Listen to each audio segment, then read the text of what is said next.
of Kentucky. But, Senator, you'd think that Republicans would be especially cognizant of the thickness of bills, right? You know, when I ran for office, I said we should wait 1 day for every 20 pages. So if this thing's going to be 1,000 pages, we should wait and read it over 50 days. If they plop this on our desk tonight, I can't vote for anything that I don't have time to look at and can't honestly say. I mean, what if there's a provision in there that would say something horrible, like we could detain a U.S. citizen without a trial?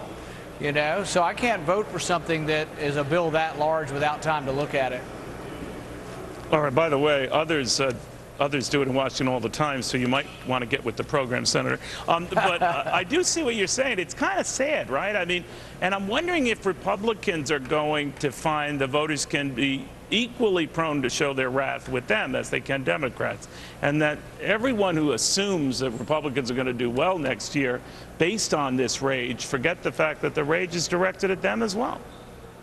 Well, I think what people, when they show that, you know, 9% of people approve of what we're doing, I think it's because they don't think we're doing it in the right way or trying very hard. I think bills on taxes should go to the tax committee. Bills on Social Security, bills on appropriations should go to the Appropriations Committee, be hashed out over weeks, if not months. The bills should come forward, and we should have weeks, if not months, to look at them and read them and digest them. But it's not working that way, and I think that's why the Americans are frustrated. And we had a vote on the balanced budget amendment this week, and we didn't get any Democrats to vote for it, and the Democrats haven't even produced any budget in 2 years, much less a balanced budget. So now there's this growing threat we could be facing a shutdown tomorrow night. How likely is that? I think not that likely. I've been hearing conciliatory language from leadership in the Republican Party as well as the Democrat Party. So I think there's actually a chance we will get some kind of deal done before tomorrow. That'll be good But the deal would be just a temporary extension and then hash things out on the more substantive stuff later, right?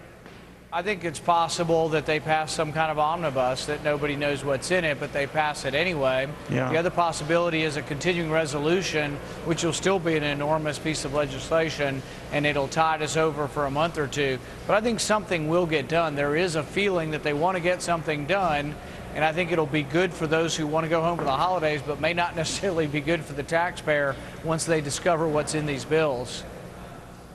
You know, I want to talk to you about your dad a second. There's growing indication that he's gaining a considerable momentum in Iowa, and many have expressed the concern about that they're saying there's no way in heck that he could get the party's nomination, or let's say he did, that he'd almost certainly go down to defeat, and that it would be a bad thing. What do you think of that kind of talk when you hear it from so many quarters? Does it bother you? Well, you know, I think there is a big Ron Paul surge going on. He's in a statistical tie in Iowa and moving up also in New Hampshire. But what I tell those naysayers is that, interestingly, when you match Ron Paul with President Obama, he does better than any other candidate except for Romney, and he's pretty close to Romney. The reason is Ron Paul gets more independent votes. He's not seen as just a Republican partisan. He's seen as someone who says when we go to war, we should have checks and balances. Congress should vote on a declaration of war. We shouldn't go to war under UN resolutions. These are things that appeal to conservatives, but also to independent voters as well. Senator, we'll watch closely. It's always good chatting with you. If we don't chat again, have a Merry Christmas. Thank you very much. Same to you, Neil. Senator Rand Paul. When we come back, what is at stake tonight as the senator